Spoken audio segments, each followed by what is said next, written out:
И якуты очень упорные вот, и трудолюбивые. Вот. Терпеливый. Каждый день стоять в 4 утра и 5 часов тренировку прийти. Это вот. Волнения у меня вообще не было. Ну, спокойный, вообще заряженный. Все, тренировки, все сделали мы. Питание все подготовили. Мне только оставалось выйти на старт и пробежаться. В этом Максимальное году количество. рекордное количество участников было, 96 участников. 61 мужчин, такого еще не было, и 36 женщин было. И самые лучшие были, да? Да, и были самые лучшие. Вот, приехали все сильнейшие. Денис, сегодня мы твой рекорд побьем, да? И вот как будто вот эта шутка превратилась в настоящую. В каждой шутке есть доля правды, да? После 18 часов, вот действительно, кто как готов, там уже кто какой характер. Уже идешь, это там, на терпение, на выносливость. Ну, все надо включить после 18 часов. Организм уже начинает сопротивляться. А до 18 часов, если подготовленный человек, он спокойно пробежит. Команды только выигрываешь. Один человек не воин. Просто есть уже такое понятие, как будто появляется, что сахавторы и кенийцы. На длинной дистанции, да. Ну, терпением, головой и сознанием, что мы это сделаем. Поэтому. То есть сойти не наш вариант. Нет, сойти, это, я сразу говорю, скот, это не наш вариант, когда на тренировках вот, работаем до конца. Всем привет и добро пожаловать в новый выпуск подкаста «Твоя беговая история», где мы говорим про бег. Мы ведущие Таня и Настя. Сегодня у нас в гостях главный тренер республики по легкой атлетике Спиридонов Василий Афанасьевич и его подопечный мастер спорта РФ по легкой атлетике Александр Маеда. Всем привет. Здравствуйте, всем привет. 1 мая этого года в Москве прошел чемпионат России по суточному бегу, где Александр, пробежав 285 километров 211 метров, стал чемпионом России по суточному бегу, выполнив норматив мастера спорта международного класса и тем самым побил рекорд России, который стоял целых 20 лет.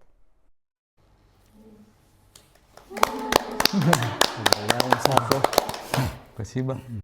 И в этом эпизоде мы поговорим как раз-таки про суточный бег, про его специфику, про подготовку, ожидания и про итоги. А также мы бы хотели выразить благодарность фотопарку. Это классное пространство в центре города с арендой залов для фото-видеосессий с профессиональным оборудованием, прокатом одежды, командой визажистов, видеографов и фотографов. Приходите в фотопарк. Да. И у меня сразу вопрос к Александру. Я слышала, что мастера спорта международного класса по суточному бегу нужно подтвердить, пробежав еще раз этот норматив, и вы сейчас, получается, все еще мастер спорта. Да, по документам я мастер спорта. Сейчас мне надо еще подтвердить именно вот, на Кубке России осенью. С этого года норматив еще повысили на 7 километров. Если раньше было 253 километра, сейчас по новому нормативу стало, вот как раз 4 мая вышел новый норматив, и сейчас Саше надо предстоит 260 пробежать. Это 7 километров для суток, это очень много тоже. То есть вот 1 мая действовал старый, да. Сейчас 4 мая уже новый? Новый, да. Но это не только суточный бег, это по всем дисциплинам по легкой атлетике норматив повысили. Василий Афанасьевич, какая задача изначально стояла перед вашим подопечным Александром, выполнив норматив мастера спорта международного класса? Может быть, выиграть чемпионат России или вы целились в рекорд страны? Ну, изначально мы с Сашей договорились работать на 260, это у нас минимум был, минимум. Максимум 270, и мы должны выиграть чемпионат России. Ну, я так планировал. Статистику я веду, каким результатом чемпионат России выигрывает. И вот 270 километров по последним, по статистике, нам должны были выиграть. Ну, я так думал, да. Но рекорд России ставить у меня в голове не было. Просто вот мы работали с Сашей именно на выполнении норматив международного класса. Потому что Саша опытный бегун, поэтому надо выполнить разряд. И вот чемпионат выиграть тоже думали. Вот этот у нас, над этим мы работали тоже, да. И получилось взять все. и рекорд страны побить. И вот 3 в одном все получилось, и очень рад, что так все. Действительно, это большая заслуга тренерского штата, именно вас, как тренера, и непосредственно самого спортсмена, который тоже такой путь. Да, Ну, Саша тут ответственный. целая очень. команда, Да, по идее, не только мы. Да, у нас сейчас сплоченная команда, именно в суточном беге. На сотке тоже команда у нас есть, вот ребята работают. Уже сейчас технология очень растет. Вот. Допустим, в мое время кроссовки, технологии совсем другие были. Сейчас совсем другие. Даже в часах, кроссовках, питание тоже все изменилось. Поэтому вот тут команды только выигрыш. Один человек не воин. Александр, давайте вернемся прямо в утро старта чемпионата России. С каким ощущением вы выходили на дистанцию и чувствовалось ли уже тогда, что может случиться что-то большое? Ну вот, утром я проснулся где-то 7:30, спокойно, выспавшись. Волнения не было перед стартом. Обычно за день волнение бывает, не могут спать. Я нормально выспался, проснулся, позавтракал плотненько. В Москве я был у сестры тренера Василия, у Яны Денисовой. У нее там остановился после Кисловодска. Большое спасибо. Ага. Ей очень огромное спасибо. Мы заранее, за день мы закупились, продукты, все подготовили. Она все приготовила. Я это тоже помогал и настраивался на следующий день. Вот. Именно в тот день мы выехали заранее, чтобы подготовить наш штаб. Стартовый.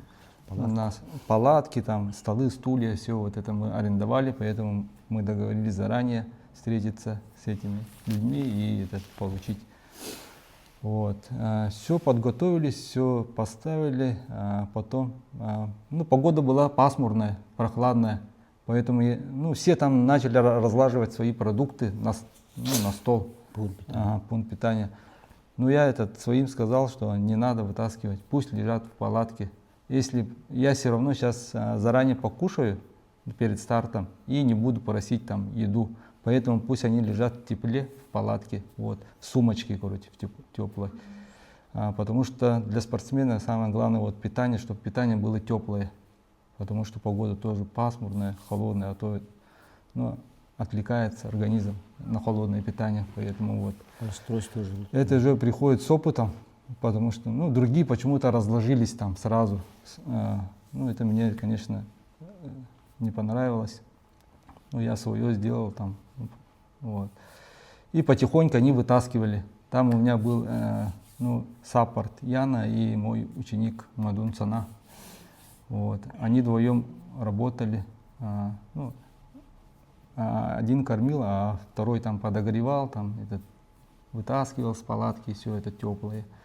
Вот. Именно к старту волнения у меня вообще не было. Спокойный, вообще заряженный. Все, тренировки, все сделали мы. Питание все подготовили. Все анализы, все это я тоже все проконтролировал. Все у меня было идеально. Даже после сборов тоже анализы проверил, сдал. Все на высшем уровне. Мне только оставалось выйти на старт и пробежаться, сделать дело.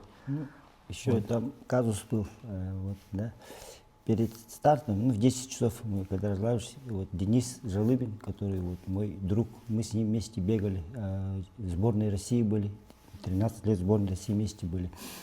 И я его так обнял и сказал: что, Денис, сегодня мы твой рекорд побьем, да?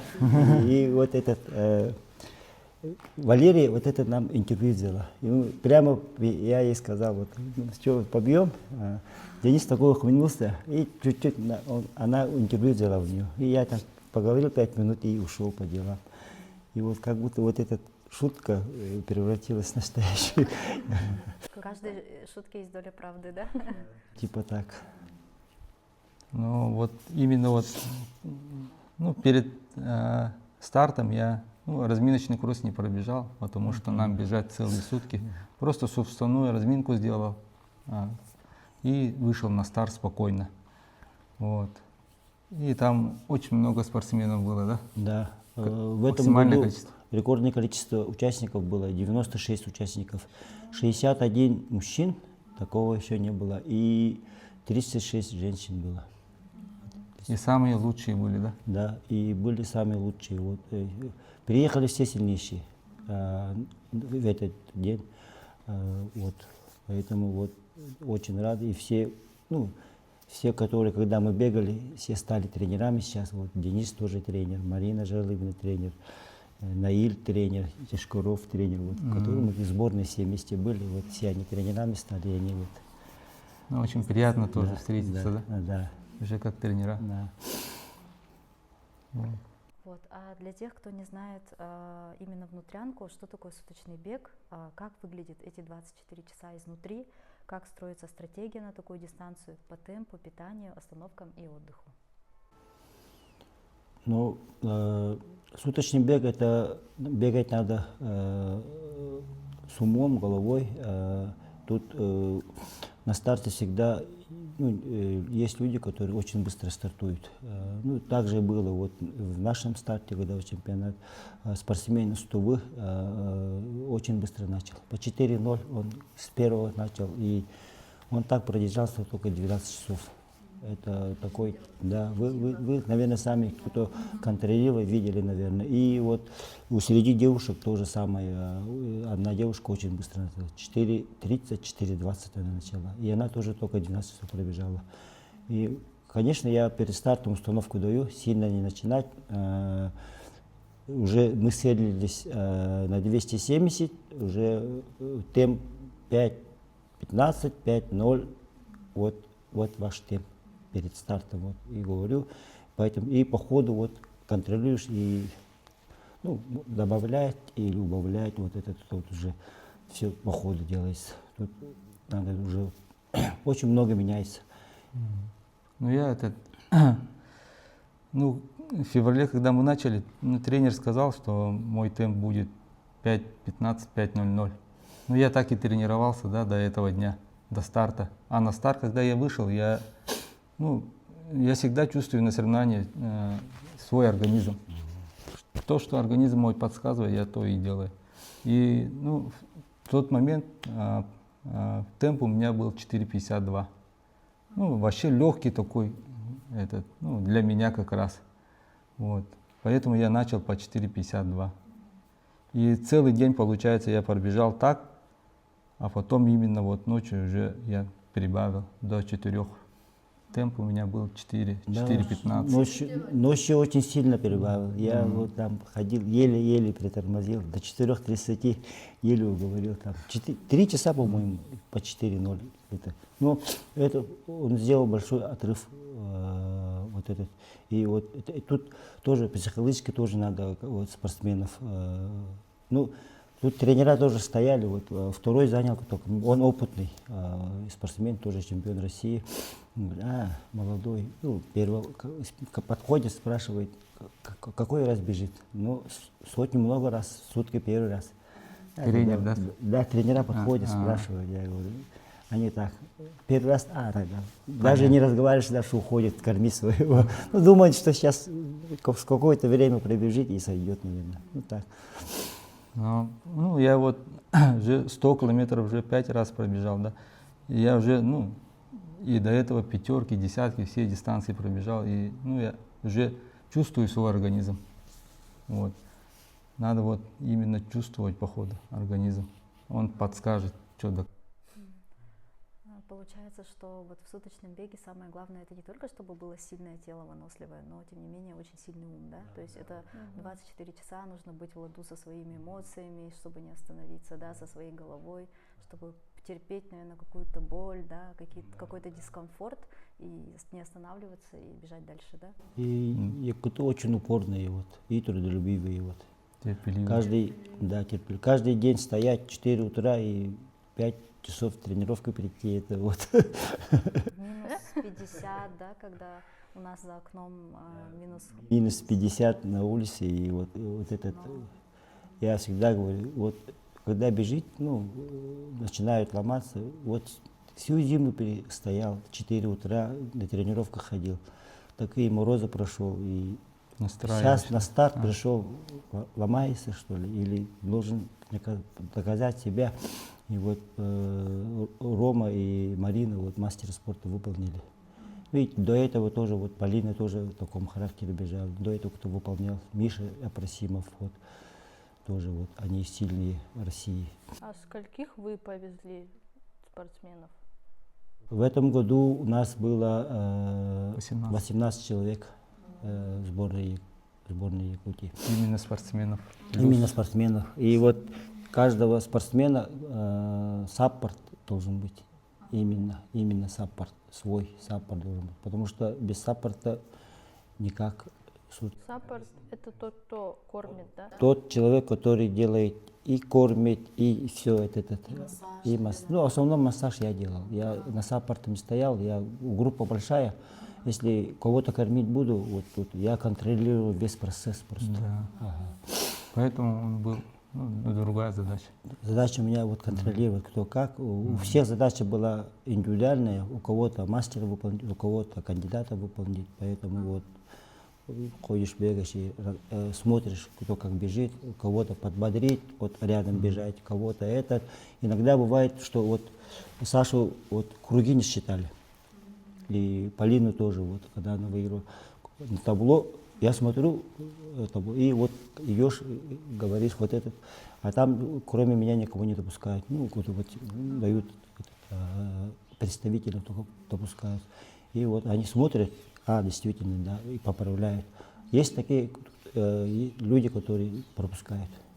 Чип не всегда сработает, 100% она нет. То есть такие технические нюансы могут быть, да? Там вроде бы человек пробежал там 400 метров круг, а его не засчитали, да? А если ты бежишь 24 часа в сутки, это же очень... 10 кругов, это же 4 километра, это уже рекорда не было бы. А расскажите, вот я видела, браслеты были, и чипы еще были на номерах, получается, да? И это все фиксировалось как бы, Чипы на ногах, 2 чипа, да, и браслет это когда после финиша вот ставишь там твой нагрудной номер. Метка твоя, получается, оставляешь. И потом они Где остановился. измеряют дистанцию. Ага. Там номерной, короче, индивидуальный. То есть типа чипа только на номере недостаточно было бы? Чипы в официальных соревнованиях не на номер ставить, это только массовых. А в официальных чемпионатах вот они вот на ногах специально крепятся на шнурке. А расскажите, вот в вопросе было про питание, про остановки и про отдых. Как вообще вы к этому подходили? Тут питание все на ходу, отдых тоже на ходу. Тут если остановишься, ты свое время теряешь. Все мы планируем все на ходу делать. Я всегда говорю, никаких остановок, все на ходу. Но заранее и говорю, кроссовки приготовьте, чтобы свободно было все, чтобы пришли, сели быстро там, чтобы каждую секунду тут это как будто на вес золота, каждая минута. Ну я вот именно про питание хочу рассказать. Питание мы, Василий, когда начинали вот именно тренировку, именно по суточному бегу, рассказали, что надо кушать на ходу. Поэтому я старался на тренировке это все попробовать и научить организм, чтобы он так воспринимал. А то бывает, там переедешь, а там не сработает. Не сработает, да. Поэтому я начал здесь кушать уже с собой каждые выходные, вот на длительные кроссы. Триумфе я всегда вот. целый такой как ресторан, да, целый стол, там питание всякое разное, все пробовал, короче, то, что вот я кушаю, вот. И я думаю, у меня получилось все это. Да, надо пробовать все сейчас, потому что то, что иногда вот привыкшее кушаешь, иногда во время бега не идет, во время бега. Обычные люди сидя же кушают, а тут надо все на ходу. Вот спортсмен не должен сам брать. И на тренировку он может, да, а когда на соревнованиях вот все должно на ходу. Вот. Стоишь, даешь, он пробегает, добирает. Круг делает, обратно, переносит. В чем плюс в этой стадиона? Если пропустил резко, моменты же бывает, через 400 метров приходит. Если бы большой круг был бы, да, тут уже тяжело было бы. Один раз упустил, все, одно питание пропустил, все. Тут Это большой минус. большой очень минус, да.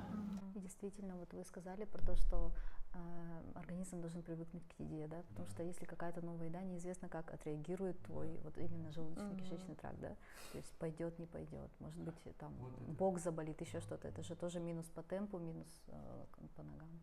Я слышал вот интервью Жалыбина.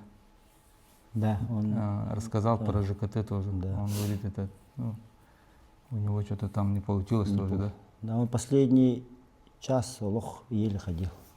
Я там был, видел все это. Поэтому я этот, ну, 20 лет назад. Да, 20 лет назад. старался этот, ЖКТ тоже этот. Да.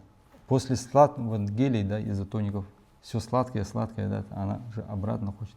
Поэтому надо чуть разнообразить, что-то кушать острое или что-то такое необычное, короче. И вот. Соленое, соленое, очень, там, очень хорошо острое. идет. Ну, соленое сало, вот хорошо идет. Ну, это как раз минералы, вот именно соли же выходят из организма, да, натрий, да. восполнять надо, да, вот это. Ну, для этого мы пили регидрон. Регидрон. А так вот именно по питанию, я имею в виду, после вот сладостей, сладких гелей. Что-то соленое, там, острое, что-то такое, короче, чтобы желудок, чтобы, да. На сутках, да, и на сутках и 100 вот питание совсем другое. Сутки очень быстротечные. Там уже 4 минуты бежишь, и вот это там такой твердый, этот тяжелый. Чисто на гелях можно? Чисто тяжелая еда и не идет. Тут только, ну, и из твердого только максимум банан, наверное. А так, И то банан мягкий. Бульончик им? да, в основном бульон, гель и регидрон. Что не требует запивания, наверное, да? Да. Да, запивание. Сколько гелей вы съели? Да, я много ел. Много. Целый этот, Упаковку, да? целую. Почти упаковку. Там осталось, так, сколько? Штук 5 или 6. Там 30. То есть 20 с чем-то штук. Ага, и вот Не, может, да и больше. И у меня там очень много было, да. около Я 50 с штук коробки даже. брал. Все. Ну, я не считал, сколько я давал. Но в карманах было у Ну, меня. я Гель, говорится, все да. время ел этот гель. А вот обед, ужин я не пропускал. Кушал нормальную еду. Ну, как время приходишь, как обедают люди. Поздний ужин там, завтрак тоже другой. Ночью тоже. Ага. Да. В наше Вообще. время вот гелей не было. Мы на киселях бегали. И также вот кисель тоже пил, Да, кисель чай пил. Чай пил. Ну. Чай с молоком или нет? Чай с сахаром? Чай с сахаром. Молоко не Молоко не не очень. Молоко вообще не надо. Молоко, молочка, это молочные продукты на суставы очень сильно влияют. За 3 дня прекращаешь. Молочные прекращаешь вообще за 3 дня. Потом я привыкла чай с молоком, там сахалар мы же пьем же чай с молоком. Это как традиция такая. Нет, да? Это А надо то, ну, прекращать. прекращаешь, за 3 дня прекращаешь. Ладно, следующий вопрос, да. Василий Афанасьевич, в суточном беге ведь нельзя просто терпеть. Что вы контролировали по ходу дистанции как тренер? Пульс, питание, технику или состояние головы вашего подопечного? Ну, в основном состоянии смотришь, сразу видно, вот человек там, и спрашиваю, что болит, что этот, может там нож по обезболивающей, да, вот это все спрашиваешь, потому что тут после 12 часов что выйдет, тут, ну, предсказать невозможно. Вообще любого спортсмена, поэтому вот на подхвате стоишь, у каждого спрашиваешь, состояние какое, нормально, хорошее. Ну, сразу видно вот снаружи его, вот, как кушаешь, нормально, самочувствие хорошее. Все, я вот каждого, кто пробегал, после 12 часов я контролировал каждое состояние. Вот, ну, как тренер я сразу вижу состояние. Вот, если плохо, сразу вот, все внимание на него, чтобы как акклиматизировать. Реанимировать, да? Реанимировать, да. Ночь, наверное, самый страшный этап суточного бега. Что происходило с вами психологически после наступления темноты и под утро? Вот. Я просто помню, что когда вы приходили к нам первый раз, вот Александр приходил, он говорил про то, что он рано ложится спать, где-то в 9 часов уже спит и рано встает. И как бы ночью, вот как происходило вот этот момент? А так, да, я люблю спать рано, но не представлял, что будет, да? Но походу вот Мы первый раз бежим, даже не представляю. первый раз, но вообще спать не захотелось почему-то. Наоборот, ночью я вообще быстро бежал. Ночью Все, очень быстро бежал. ничего вообще, тело вообще не болело. Интересно. Все как-то вообще налегке я бежал. По 4:00, по 4:15, вот так.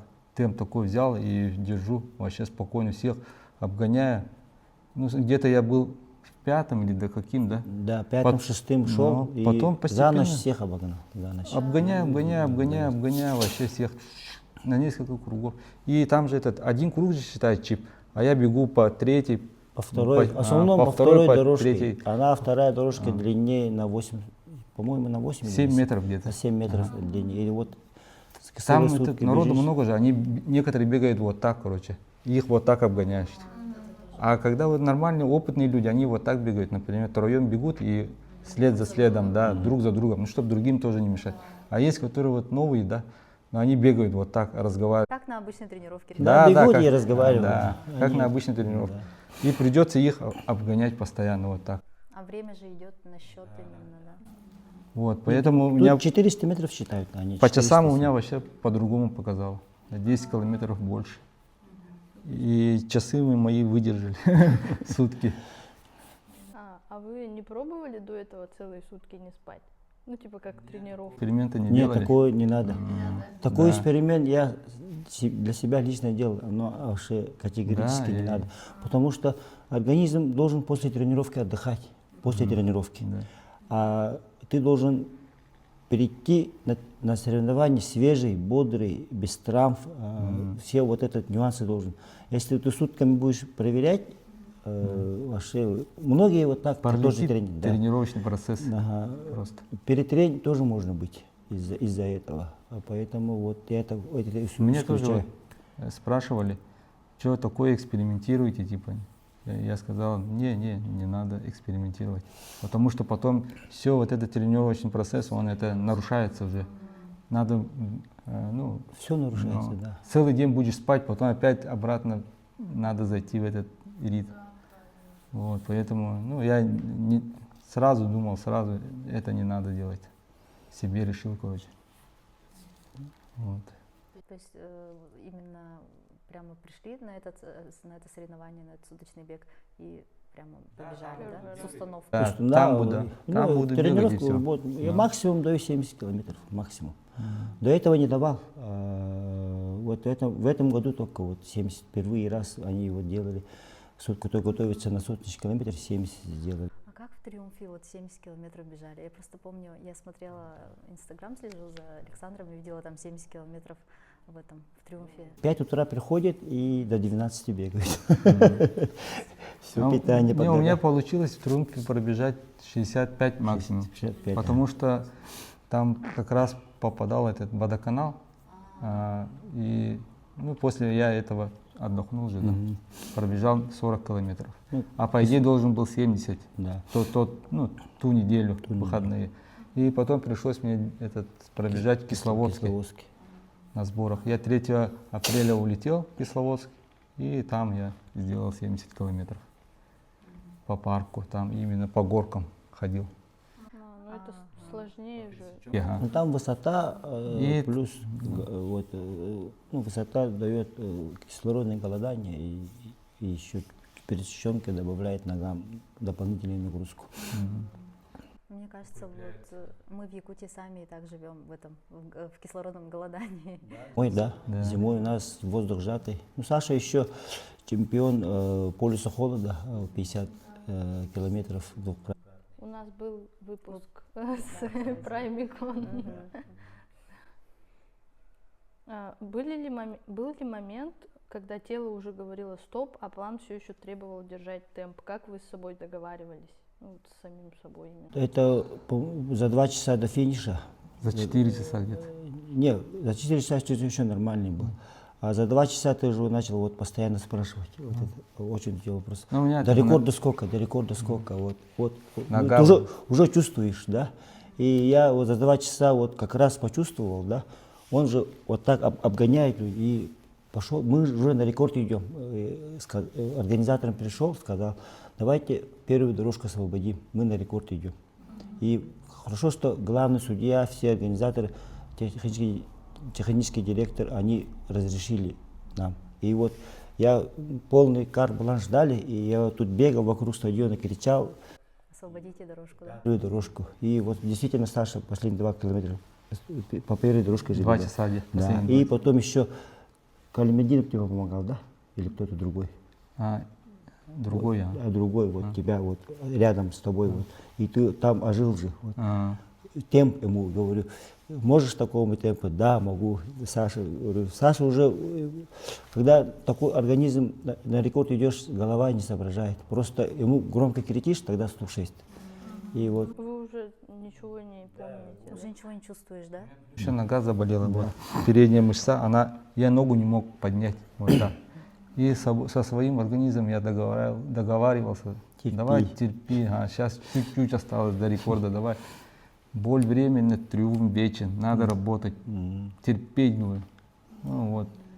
Потом вот он очень мне помог, да. Да, И я темп поднял, поднял. ага. Проснулся, после До этого. 5:30 упал, а потом до 5:15. Нет, 4:50 даже был, 5:00 где-то. Обратно да, в тот да. темп зашел. Это концовки же ваши, концовки же ваши. Не, концовку еще поработал, в финише. По 4:40, по 4:30, по-моему. То есть вот вы 22 часа бежали, нормально все было, и потом, 20 Последние часов, 2 часа. да. С Из-за 20 ноги. часов началась, конечно, вот это. И вот, если вот последние 2 часа дорожку не освободили бы, да, вот зигзагом бежать тяжелее же, да, поэтому тоже вот, я поэтому посмотрел, почувствовал, поэтому надо, чтобы вот этот как-то минимизировать, и вот сразу побежал организатором. Тут бы, если, допустим, меня не было бы, вот это тоже Саша тяжелее было бы, он еще дополнительно там за 2 часа пробежал бы минимум 2 километра. Вот. Если уже дорожкой бежишь, тут очень тяжело. То есть вот вы, получается, 24 часа разбивали на 12, да? По 12 часов, да? 12 часов темп был по нарастанию, да? И следующие 12 часов уже как отрицательный сплит у вас был? Нет? Лично у меня был план такой, я разделил сутки на 12 часов, да, на 2 части. Да, это Да, и я решил себе, я должен пробежать первые 150 километров примерно, первую половину, а потом уже как будет, да, там уже. Ну, первую половину я где-то да, примерно если- так и пробежал. Так и пробежал. Ну. Даже чуть больше пробежал. Не, чуть. 150, это 2, да, чуть больше было. А вот я слышала, говорили то, что типа сейчас, когда все только началось, типа говорили, все сейчас нормально, после 12 уже посмотрим, кто как будет уже бежать, потому что после 12 часов реально работа начинается. Да. После 12 часов вот работа начинается, ну, действительно, не после 12, а после 18 часов. После 18 часов, вот, действительно, кто как готов, там уже кто какой характер. Уже идешь, это там, на терпение, на выносливость. Ну, все надо включить после 18 часов. Организм уже начинает сопротивляться. А до 18 часов, вот, если подготовленный человек, он спокойно пробежит. А дальше уже именно дух, характер, да, именно голова. Все твою вот этот, что в голове есть. Да, я все там все вспомнил, все свои соревнования, тренировки, то, что я через все, что я прошел, каждодневные тренировки ранние, да, 5 утра. Вот это все вспоминал и разговаривал со своими мыслями. Должен. И у нас же есть у якутов свои эти боги. Вот, я Лювинар, да. Аиларым, там, Эбигелярим. Вот я их просил, разговаривал. Постоянно я куда-нибудь переезжаю, навсегда я Покормить землю. покормить Оладьи. землю, речку. Вот. Мы тоже все оладушки все ложили. Дух костра, вот это все это я, давно уже придерживаюсь. Вот этого. Саша тоже всегда говорил, он спрашивал. Раньше вот, когда я сам бегал, я вот в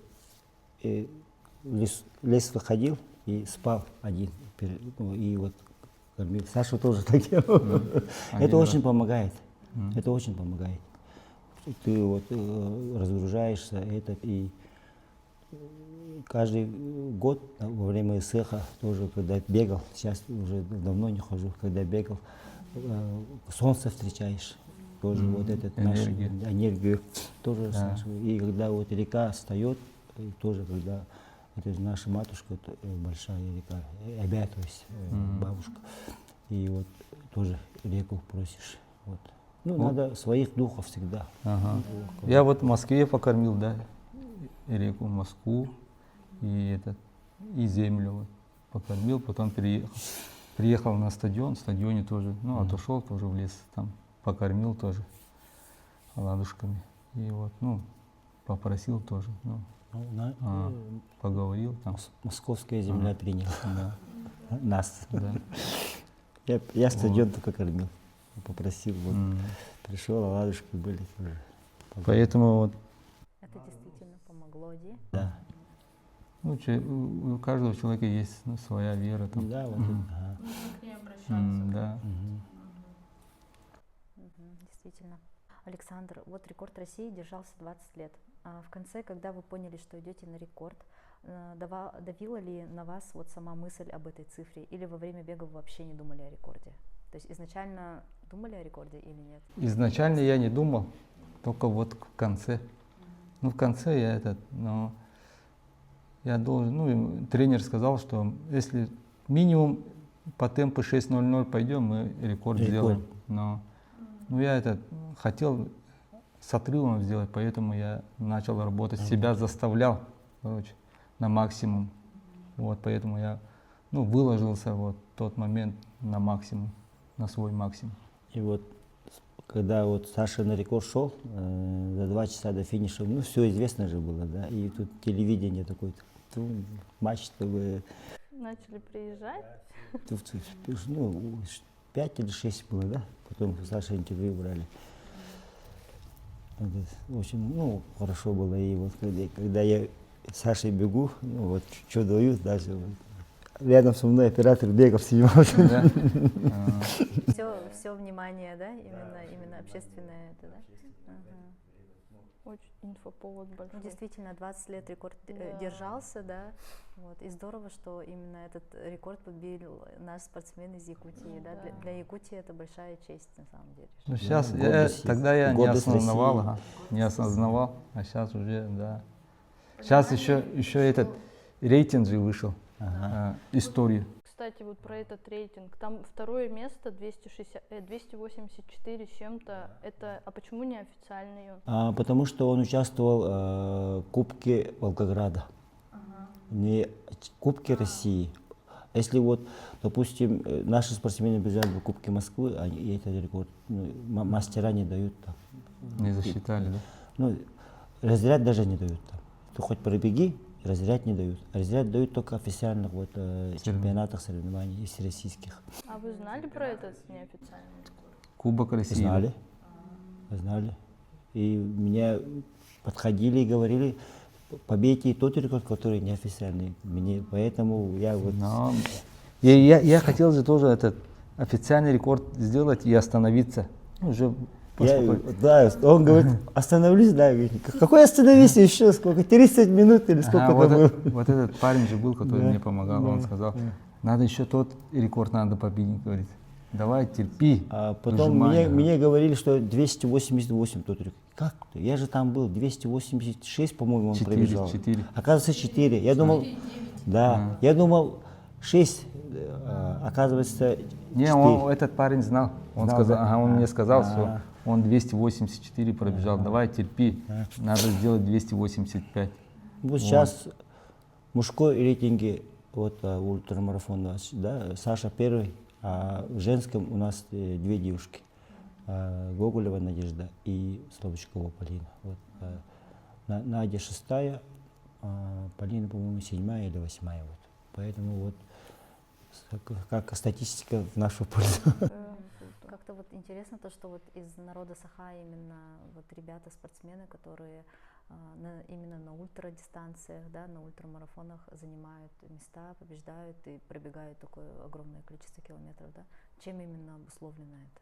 А это потому что вот выезд, да, если у нас выезжать на соревнования, да, очень дорого же, да, поэтому, допустим, на коротких дистанциях очень много старта нужно.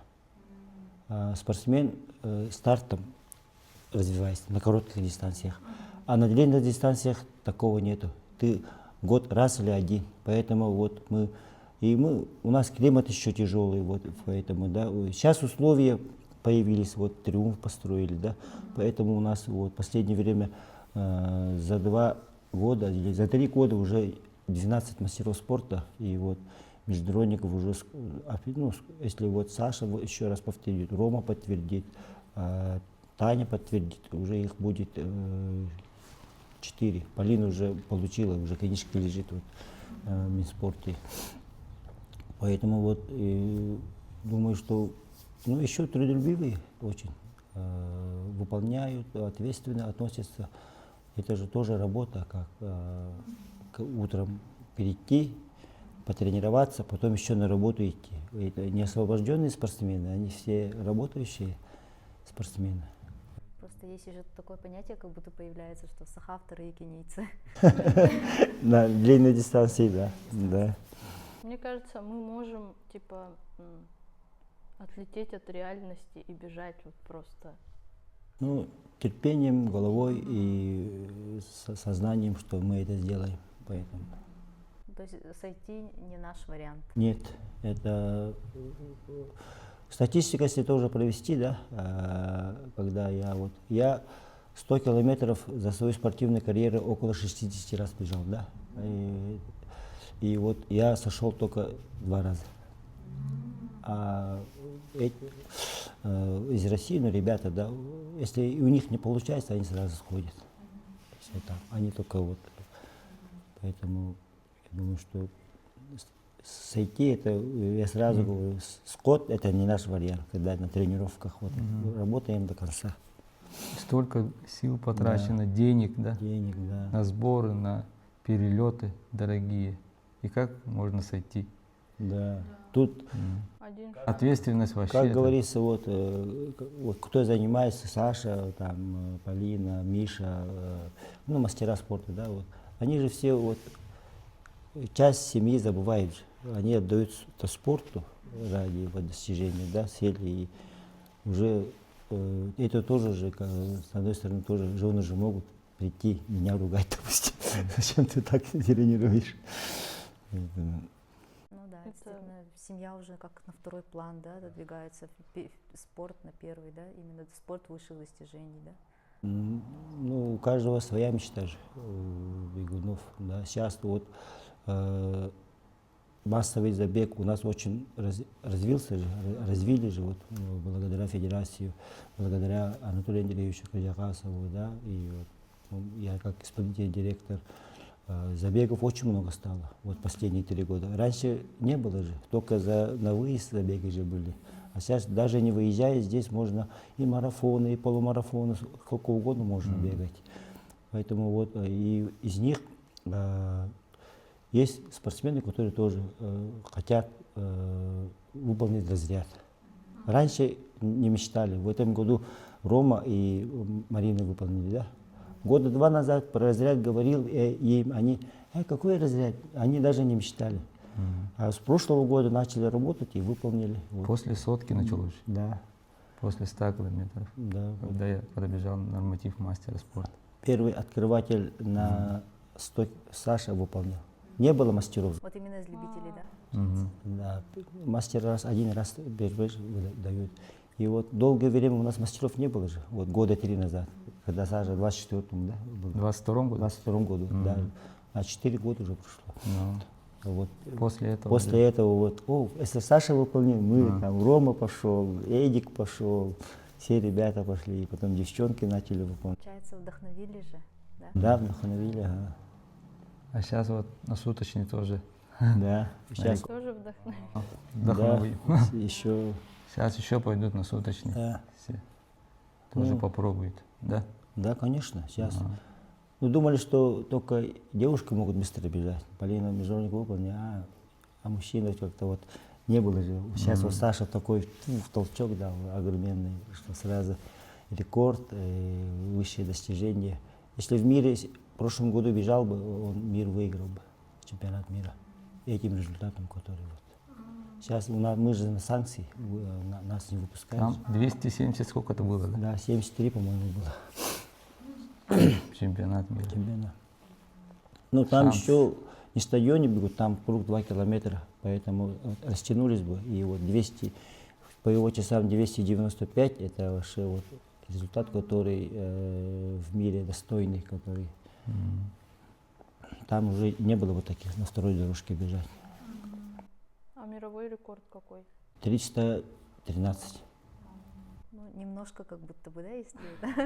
Да, если поработать, если были бы вот финансирование, все же спортсмены, вот, которые ультрамарафон бегают, все на свои деньги же ездят. Поэтому вот, большое финансирование было бы. Этот мировой рекорд сделал ему этот Хока фирма, полностью помогала, полностью финансировала. Ему даже вот этот ветер закрывали впереди, специальная машина ездила. А, да? Да, Его официально признали? признали, да. Мгм. Это как Кипчоги же бегал. Кипчоги не засчитали, потому что он бегал в кроссовках, которые недопустимы вот этой ширины, высоты. А он в хоках бежал. Хока специально сделала ему. Ему пейсеры помогали вот этому. Да, вот.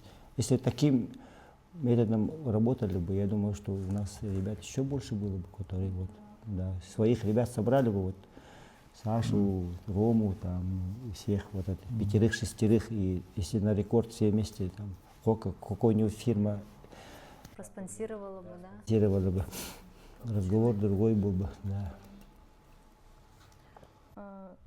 Александр, вопрос, да, к вам. Что происходит с человеком после 20 плюс часов бега? Как меняется восприятие времени, людей и собственного тела?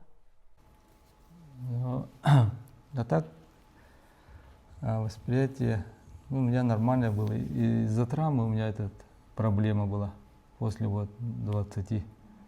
Я не мог ногу поднять из-за этого вот. А так самочувствие было нормальное. Ну, я, как говорится, все понимал, кто где, да. Вот такого не было, чтобы я там улетел где-то. Вот. Чисто из-за боли я вот терпел вот все это время из-за этого. Ну, перенапряжение все равно, вот, нагрузка же. Из-за этого вот, где слабо, там и он, наверное. Это травма старая, да? Нет, она Во время бега. во время бега просто из-за нагрузки, конечно. Вот, из-за этого. То есть напряжение мышцы, да? Перенапряжение мышц. Ну, ага. У многих так было. Не только у Саши. У Полины из-за этого вот не добежала, а Марина из-за этого тоже международника можно норматив могла выполнить. Поэтому вот. Тут же не знаешь, как организм, Да, поведет себя. в какой момент. Ну, после финиша еще, ну, последний круг Саша побежал же, а круг почета он вообще легко бежал. Как круг, ну это же на эйфории же, да? Круг почета сделал и сразу упал. Я думал, сейчас На пьедестал еле поднялся вообще. Особенно первое место, оно же выше всех, да? я думал, сейчас на круге почета упадет, думал, поэтому рядом бегаю, сейчас смотрю, а он вообще такой. Как ощущалось вот это, когда вы легли после 24 часов? Ну, вроде я не лег там нигде, Я не да? лег. Сидел просто. Ну, сидел, Ну, и... Ну, там мне это даже не дали, да, нормально посидеть. Конечно. Интервью там туда, Интервью, потом сразу на допинг-контроль. награждение, потому потом что, сразу допинг-контроль. Вот. Потому что я сразу позвонил, ну, и организатор сказал, что надо без допинг-контроля рекорд не засчитывают. А у них там не было? Обычно иногда переезжают, иногда не приезжают. Поэтому вот, Техническому делегату говорю, допинг-контроль будет? Они говорят, не знаем. А потом пошел этот представитель ВФЛА был, ему сказал, он говорит, да, будет. И он, поздно переехали. Обычно после финиша сразу берут. Они переехали, чуть опоздали из-за пробки, я не знаю, после награждения. Вот, еще там интервью брал. Ну, как раз было же. Они, наверное, не собирались и потом такие, рекорд, надо приехать. Обязательно. А в каких кроссовках вы преодолевали все эти 24 часа забега? Насколько комфортно было в этих кроссовках на протяжении всего забега? Или были ли моменты, когда ощущался дискомфорт? Вот я просто в интервью у Якутии-24 слышала, что вы начали бегать в карбоновых, а потом карбоновая пластина, она же жесткая, и ноги стали болеть, да? Или как? Дискомфорт. Начал в карбоновых кроссовках, BMI, Fly 2. Ну, вот я водоканал бежал, вот эти короткие дистанции бегал, нормальные, да. А вот именно в суточном, там же темп низкий, из-за этого стопа не работает. Продавливания И нету полностью. пластина стоит, из-за этого нога, перенапрягается, или я не знаю. Почему-то я, чувствовал этот дискомфорт. До конца не продавливаешь. Ага. Карбон надо продавить. После 5 километров, 5 часов бега, я решил поменять. То есть 5 часов пробежали, да? С ощущением Карбон. дискомфорта, да? Нет, потом, Потом постепенно, да.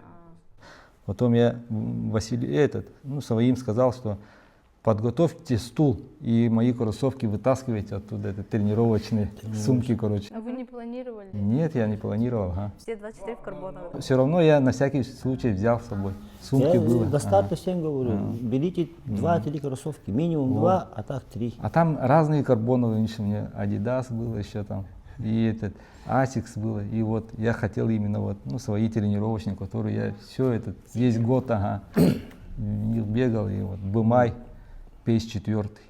Вот. Их достали, и вот я говорю, подготовьте, через круг сейчас я прихожу и сразу сажусь, сразу меня переобуваете быстренько, вообще быстро. Как Формула-1. Я забег, Пит-стоп, да? сразу сажусь вот так, и они сразу снимают, одевают, и все сразу. И дальше бегу, как это, формула. Даже меньше минуты было. Ну, вообще быстро. Потому что пока перейдешь, стул это тискать, вот это все подготовить. Ну все, команда вообще нормально сработала. Я бы села уже, бы и не встала бы. Тут уже голова уже по-другому. Ты же работать пришел. Вот тут ты это целый год ждал, вот этого старта, да? Да, тренировался, да. Темп не хочется же терять. Вот, Чем поэтому, дольше сидишь, тем мышцы окисляются. из-за этого вообще быстро. Вот. Поэтому своим этим помощникам, саппортам огромное спасибо моему подопечному Мадун Сана и Диане Денисовой, которая она целые сутки кормила меня. Мадун Сана, потом он улетел в Казань на марафон вечером.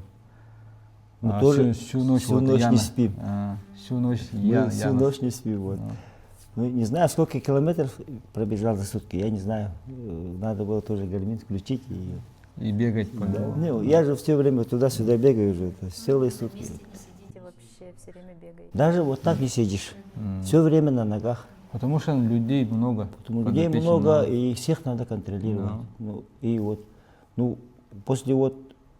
После какого часа? После 18 часов Саша и Полина лидировали же. Да, Полину обогнали за 2 часа до финиша только же.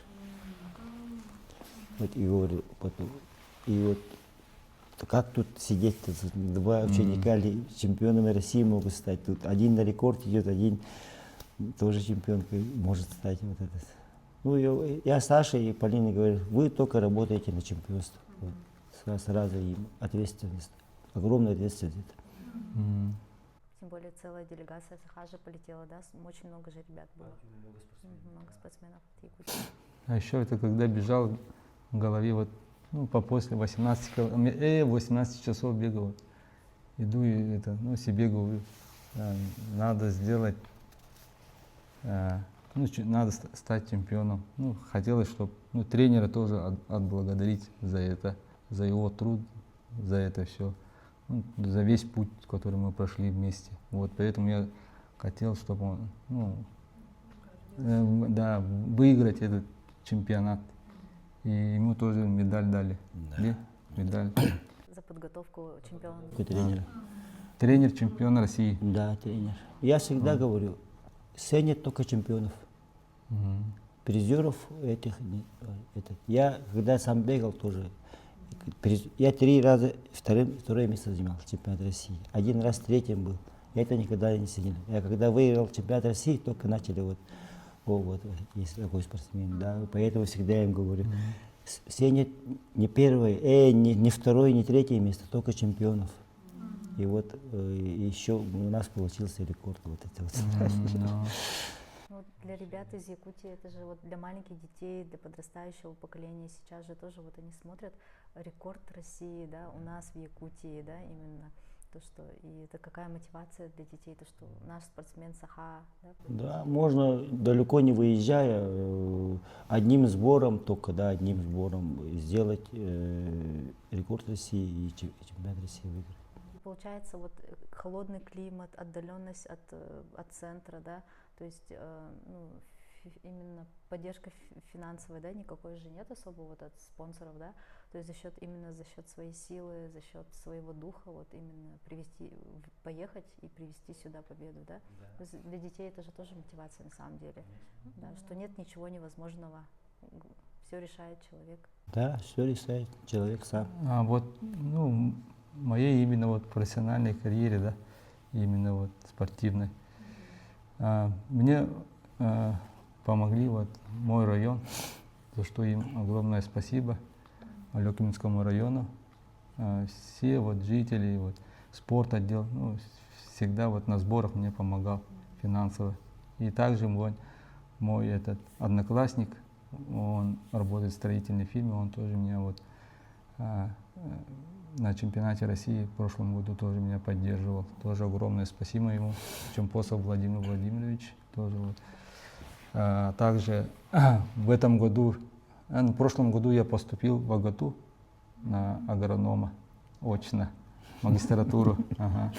Вот. Меня там тоже, я участвую тоже за АГАТУ. И вот я подошел к Дмитрию Николаевичу Платонову и попросил, я уезжаю в Кисловодск перед чемпионатом России, можете мне вот, материально помочь? Потому что самому трудно выезд. Вот он сказал, то, что могу, сделаю. Вот. За это ему огромное спасибо. Они вот как раз в Кисловодске был, они мне отправили материальную помощь, очень помогли. Огромное спасибо. АГАТУ Дмитрию Николаевичу тоже отдельное спасибо, а также вот руководству АГАТУ тоже за то, что поддержали в трудную минуту. Для этого, спортсмену тоже вот есть такое время, когда надо чуть помочь. Вот. За это огромное спасибо. Расходов очень много. Вот гели сейчас, один гель стоит минимум 250, а тут на каждый длительный тебе надо кушать по 4, по 5 гелей. И то 6 гелей. Да. Стоимость геля 320 рублей, да, в среднем. Розничная цена так вот стоит. Очень много расходов из-за этого. Вот. И кроссовки вот. То тебе же не один кроссовок нужен, а минимум 5, а так 7, около 10 надо все равно. Вот. Один ты же не каждый бегаешь ультрамарафон. Чтобы скорость поддержать, надо марафоны, десятки, полумарафоны тоже надо же бегать. Тоже, вот. Поэтому вот около 10, минимум 10 кроссовок, спортивная экипировка, вот это все, вот, очень много. Так вот насчет экипировки тоже хочу сказать слова благодарности Бымай Раша. Вот, именно вот Михаилу Татаринову и Алене Татариновой. За то, что вот они тоже меня постоянно периодически поддерживают, тоже оказывают помощь, вот именно экипировки. Вот. Вот, в их кроссовке я вот пробежал Бымай. Да, им большое И, спасибо. да, и рекорд сделал Бымай кроссовки. Вот, огромное спасибо им за И поддержку. вот они вот в этом году в Казани, да, Ага, нас они 15 спортсменов полностью экипировали. На старт вышли. полностью экипировали. Да, вот это Вообще молодцы. именно, Да, из, именно вот. из Якутии спортсменов. Никаких там ну, из России, а именно спортсменов из Это для любителей вот. Большая поддержка. Да, поддержка Очень большая поддержка, мотивация тоже вот. Люди начинают тренироваться. Вот. Так что вот им очень большой респект. Да, давайте вопрос. Несколько вопросов осталось. Якутия славится сильными, выносливыми бегунами. В чем особенность подготовки именно у вас? И есть ли что-то, что отличает якутскую школу от остальных? Ну, в основном наши спортсмены, да, практически вот, которые сейчас занимаются, возрастные. Ага, да, и вот у нас выносливость лежит в крови, терпение, все вот это в крови лежит, да. И вот надо просто правильно подойти к каждому спортсмену, индивидуальный план. Допустим, я Сашу уже не буду ставить, который человек занимается только 3 или 2 года, потому что Саша опытный уже, он уже все сам знает. Практически он как спортсмен он все знает, да, а сейчас Сашу тоже готовлю как тренера же, потому что вот школа, которую мы начинаем тренировать, не должна исчезать, она должна развиваться же. Поэтому вот когда всю жизнь я все равно тренером не буду уже. Поэтому если это потеряется или что, я думаю, не должно так быть. Поэтому должны преемственность и вот наши вот спортсмены, которые занимаются, да, они уже знают, куда идут. Поэтому есть, поэтому из-за этого. А вот сейчас вот с прошлого года, да, ко мне вот начинают заниматься с Москвы, с Читы, с Иркутска, вот позавчера звонил один, да, уже 5 из России, да. Из других регионов. Из других регионов. Но онлайн тренируюсь. Я их вообще не смотрю, да, даже не видел. Поэтому очень тяжело. Поэтому я должен спортсмена смотреть, и они тоже вот хотят норматив, да. Я говорю, я вас пока не вижу, говорю. В Москву приехал, приезжайте, давай поговорим, я посмотрю, хотя бы одну тренировку вместе сделаем, тоже не приходит, тоже же работают же, ну, норматив ходит, но не дотягивает до наших спортсменов, вообще не дотягивает. Или, может, отчет неправильно отправляют, или что, или поэтому тренер должен спортсменов, которые на результаты идут, должен смотреть не постоянно, а вот где вот есть подводка спортсмена, да, вот эту подводку надо очень смотреть. Если там пропустишь, ты же не будешь знать спортсмена, что готов. Поэтому у нас, я думаю, что сейчас наши тренера, которые тренируют детей, да, у них очень тоже результаты пошли. Вот за последние 3 года, наверное, слышали, да? Богдан у нас выиграл чемпионат России. Да, у нас вот недавно Сотникова была. Прошлый Наталья выпуск. Да, Наташа Сотникова, вот детей очень. Тоже работает, Да, да? очень начала. Вот. Я ей посоветовал, детьми займись. Так, вот так она вот сделала. И молодец, я большой благодарность ей тоже, да. И вот сейчас вот эти дети вырастут же, да, с тем временем. И они куда пойдут? Поступят в ЕГУ или куда-то, да. 100% они спортсменами не станут, но которые спортсмены станут, они же перейдут или ко мне, или Саше, взрослые же будут же, да. И вот надо их тоже правильно тренировать. Уже мы должны смотреть уже на марафоне, на олимпийском виде, тоже будем ждать только. Сразу ничего не строится. Кто-то выстрелит. Да, я думаю, что лет через 5-6 какой-то парень или девушка, вот, который из молодых. У нас пока провал есть. провалы есть. Тут очень, могу очень много рассказать, да. Тут у нас до вечера времени не хватит, поэтому вот эти провалы скоро закроются счет детей, которые сейчас занимаются. У каждого тренера сейчас по 30, по 40 детей, у некоторых даже по 50. Раньше такого не было. Вы сейчас видите, манеж, вы бегаете сами, да? Триумф. В воскресенье вот негде бегать. Вечером тоже полностью забит. Раньше дети сейчас занимаются с 4 до 6, да? Раньше тоже мало детей было. Сейчас полностью забиты. И тут невозможно же работу делать. Поэтому легкая атлетика развивается в Якутии. И вот. Ну, я тоже хочу сказать свое мнение насчет этого. Но вот это все пошло от Василия Афанасьевича, так как он был в сборной 13 лет. Вот. Он тоже вот, когда мы работали в силовых структурах, когда я только начинал, я смотрел на них, вот, и хотел стать как они тоже. Вот. Поэтому ему очень большое, очень благодарен за то, что он начал работать в этом направлении. Он поделился своим опытом. Вот. Из-за этого вот сейчас у нас идет мастера, международники, КМС, все вот это. Это, я считаю, это его заслуга. Вот. И сейчас мы идем уже от него. Получается, вот, его дети. Как бы. Последователи.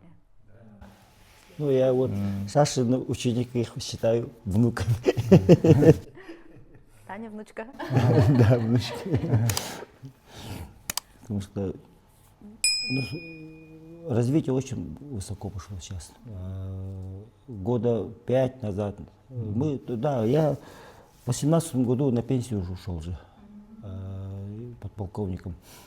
И 20 лет проработал, потом на пенсию ушел, потом пошел директором школы, работал. Сначала замом был, потом директором стал. А когда, ее был директором, хотели назначить директора, и подошли, попросили стать главным тренером. У меня работа же есть, говорю. Давай, тут никто не хочет работать. Легкая атлетика, это в 21 году, по-моему, было, или в 22 году, по-моему, было. Хорошо, согласился. А когда первую зарплату получил, ничего про это не буду говорить. И потом вот начал работать. У нас Сардана в Олимпиаде участвовала. Большое спасибо Татьяне Жирковой. Как уже у нас, с Якутии до Олимпиады дошли уже легкая атлетика. Раньше вообще не было ни одного человека. Сейчас уже можно воспитать именно вот, живя в Якутии, да, олимпийского участника. И сейчас вот ходьба сильно развивается, Сергей Степанов. Вот. Тренер будет, результат будет, я так думаю. Поэтому. После того, как серьезно взялись за легкую атлетику, как стали главным тренером, сразу результат пошел, да? Да, результат пошел. Все равно вот наши девушки, вот Сардана Трофимова, Изабелла Борисова, Да. Узнаева, Сотникова Наталья, Гоголева Надежда. Вот они все вот якутские вот, тоже они же первые, кто вот начали, да, вот тренироваться и показывать результаты на российском уровне, то и на международном, да, вот. Оттуда вот помню как интервью, что говорили, что парней нету, надо вот парней тоже, да. Не было совсем. И вот тогда они там говорили свои прогнозы.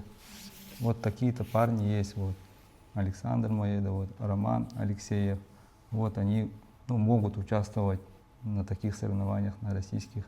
Вот эти слова тоже чуть-чуть подтолкнули, может, нас тоже выйти на российский уровень тоже. Вот. Им тоже огромное спасибо за мотивацию тоже. Вот. Очень приятно слышать тоже такие слова. Им огромное спасибо. Вот.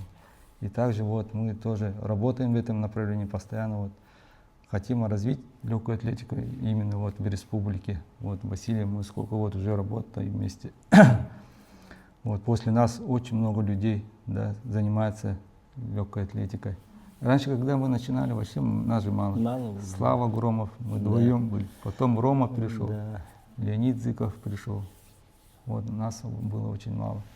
А сейчас целое, да? Да, сейчас и тренеров больше стало, и клубов больше стало, и у каждого отдельный. И любительский забег подтянулся, да, вот именно. Популяризировали, короче, очень сильно. Вот, Александр, после такого результата многие будут видеть только цифру 285. А что для вас скрывается за этими километрами? Какие жертвы, режим и ограничения?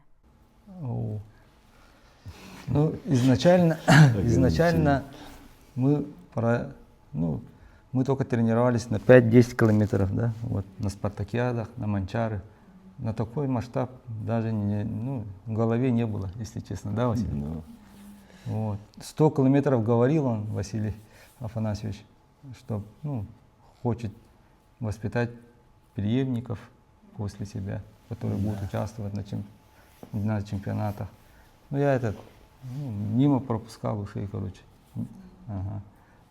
Я, наверное, потом, когда он начал тренировать на 100 километров Василия, да, Лукина и да, Василий Лукин. Варламова, вот я тогда, только тогда я осознал, что он начал тренировать их, и мне тоже хотелось с ними потренироваться тоже, попробовать себя. Почему бы нет участвовать? Вот, поэтому в 22 году после марафона, да, вот, спортивные игры Спортивные барагонцев начали готовиться. Ага, после этого мы начали готовиться через месяц. Я месяц отдохнул, и потом 8 августа только я начал готовиться. И в сентябре уже этот старт уже был, в конце сентября, 27 вроде сентября. Да, 29. Ага. 1,5 месяца мы тренировались. Вот. Объемы пошли сразу. Вот. И сразу мастер спорта выполнил. Тут первого старта. в голове только должен победить себя. Потому что План. спортивные игры в 22 году он выиграл.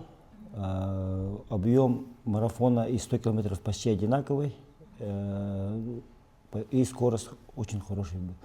И после спортивных игр барагонцев я говорю: Саша, будем готовиться на 100. И вот месяц отдыхаешь, неделю полностью, потом кроссы мелкие, и потом уже будем на объем работать.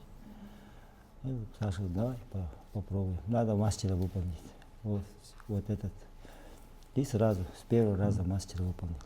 Я сразу, в голове был темп на мастера 4 минуты 0,8 секунд.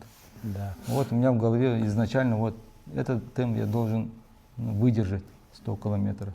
И все, я психологически себя настраивал постоянно вот на этот темп. И у меня это получилось. Так же начали вообще грамотно же, да? Да, всё. вообще грамотно. От первого километра до последнего, еще последнего мы чуть-чуть поработали. Да? Работали. До 4.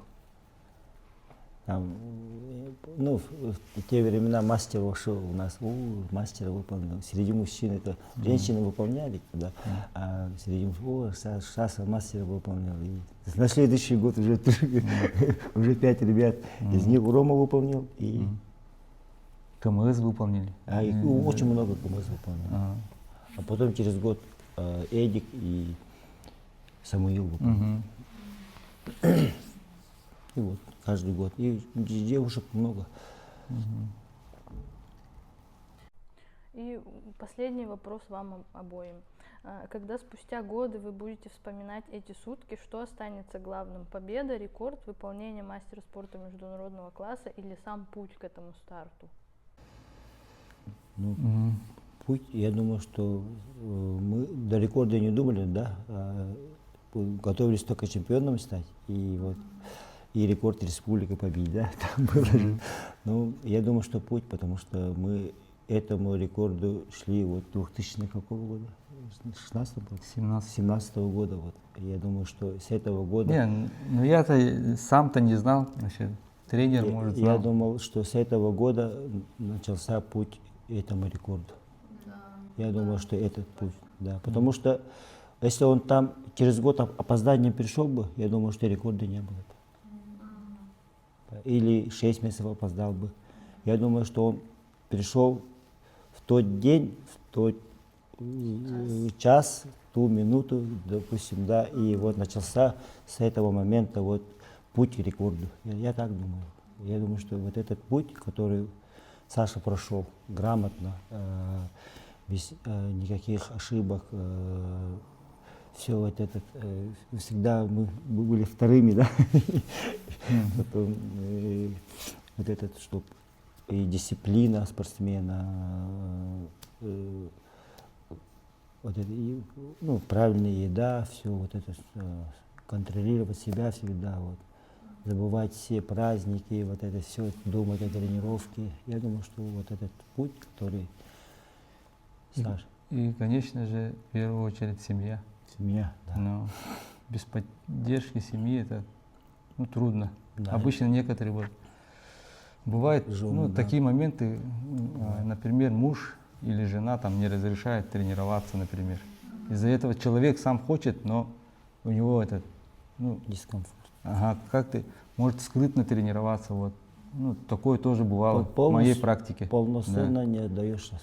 Но как боишься тоже, вот, такое состояние, да. Это у меня так. Я хочу, например, у меня тренировки 3 раза в неделю, то есть у Ромы 2 раза и одна длительная. Но на объему мне надо еще бегать там в понедельник и в четверг. И я вот, например, вчера хотела выйти на тренировку, пришла после работы, и мой муж: ты опять на тренировку, ты же вчера бегала длительную. И я говорю: ну да, я вот думаю еще сейчас на объем бегать. А у нас еще в группе там есть по недельному объему, кто идет в топе. Я 5-я сейчас из 10, в своей группе. И мне хочется быть первой. И я мужу говорю: я хочу выйти побегать, а муж мне говорит: опять что ли? И вот я такая чувствую чувство вины какое-то, что я опять иду бегать, а не провожу время с ним. Вот. Это называется эгоизм. Просто надо быть эгоистом, тогда результат будет. Вот. Семье огромное спасибо за понимание, за поддержку. Постоянно вот каждый год почти практически мы выезжаем на Кисловодск на сборы, да. Вот. В год 2 раза, минимум 1 раз выезжаем. Вот. В этом году тоже так же вот на месяц уехал я в Кисловодск, семья осталась здесь, вот, жена с детьми. Тоже и Теперь огромное еще- спасибо. Еще один старт предстоит, тоже надо сбор. Сейчас опять вот осенью надо опять поехать, опять И подтвердить. подтвердить. Тоже предстоит огромная работа тоже вот все лето. Вот. Поэтому семья очень важную роль играет в этой жизни. Жена этот постоянно поддерживает. Когда я работал, я вставал 4:30 утра, и до работы я пробегал 45 километров в среду. Да. 45. До работы бегом. Перебежал домой, сразу душ, а жена уже готовит еду для меня. И готовит, я беру сразу и сразу на работу. В 9 уже совещание. Вот. Поэтому вот такие моменты тоже. Вот. Взаимопонимание, вот, как говорится, в семье, вот это очень огромный тоже толчок дает тоже для для успеха, да, для достижения какой-то цели, например, вот. Поэтому надо вот понимать друг друга. Чтобы достигнуть результата, нужно, чтобы все в этом мире сошлось, короче, да. И большая самоотдача, естественно, должна быть. На результат работаешь, надо вот человек, когда работающий у нас основной работает, надо утром заниматься.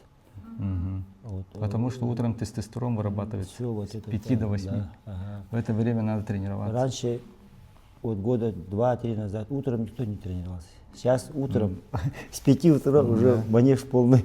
Даже есть те, которые говорили: зачем должен отдыхать там Да, утром? Они да. сейчас утром бегают, да, сами. Сейчас вот вторник, пятница работу же делаем, да, и тут толкотня такая, и ругаются. И приходят, да. Было, есть же, сейчас, наверное, еще больше будет утренних. Надо второй триумф строить. Ну, этот по Росу работаем, это потом как-нибудь потом Немножко открыли завесу тайны, да? поговорим уже на эту тему.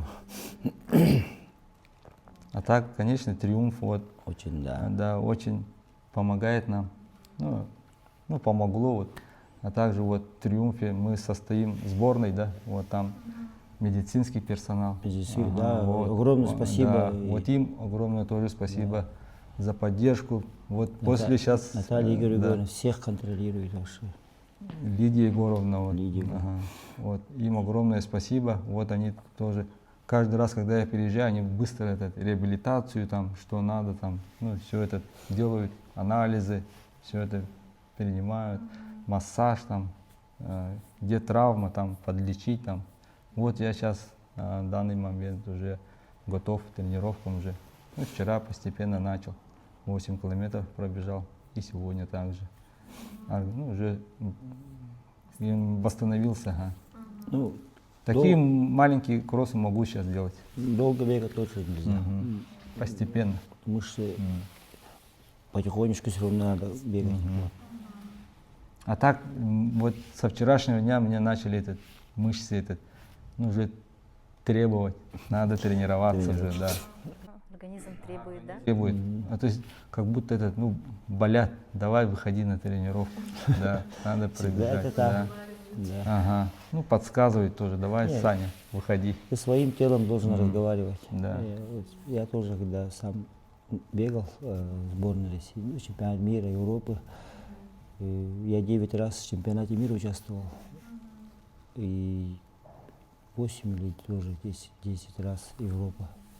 Поэтому много раз выигрывал, в призах был. Поэтому вот, когда восстановление, организм все равно. Когда не тренировки не делаешь, как будто кому-то должен чувствуешь, да? Есть же такое ощущение, да? Да, пропускаешь. Или вот если дома стоишь, готовишь, что делаешь, и думаешь, так, что-то тело просит нагрузку, именно побегать. Вот. Кому-то должен какой-то. Спасибо большое, что пришли. Спасибо, что ответили на все вопросы, которые мы задали. Поздравляем вас, Александр, Да. вас, Василий Афанасьевич, с такой замечательной победой, с рекордом России, вот весь тренерский штаб, все очень здорово. Классно, что вы пробежали и рекорд привезли к нам в Якутию, что наши спортсмены Саха уже на таком уровне себя очень хорошо показали. Вот. Всем Вам хочу спасибо пожелать тоже. огромное спасибо, кто вот, ну, верил в нас, поддерживал нас, всем якутянам, всем любителям бега. Они же все равно мониторили нас, они же верили в нас. Но им огромное спасибо, кто меня вот поддерживал постоянно в спортивной моей карьере. Всем огромное спасибо. Также вот, ну, родным и близким тоже. Всем огромное. И своему клубу тоже огромное спасибо. Респект.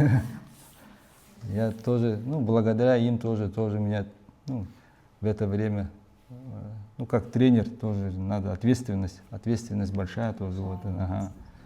То, ну, должен показать, ну, как тренер, да, да, пример. Вот, поэтому им тоже огромное спасибо за поддержку и за подарок. Спасибо. Ну, тоже большое спасибо нашему руководству, Минспорту, Триумфу, то, что вот помогает по медицинской части, вот, и всей вот Якутии, что нас вот вся Якутия смотрела, вот, столько поздравлений пришло после финиша, да, вот. Ильдар Хану тоже поздравил, большое спасибо, поэтому вот очень рады, что показали такой результат. Это совместный огромный труд, поэтому тоже тренируйтесь, любите бег, занимайтесь бегом, и все у вас получится. И огромное спасибо моему тренеру. Самое главное, мы это сделали. Да. Поэтому Тоже герой. Мой герой. И на этой замечательной ноте мы хотим сказать всем спасибо, всем пока. Пока. Пока.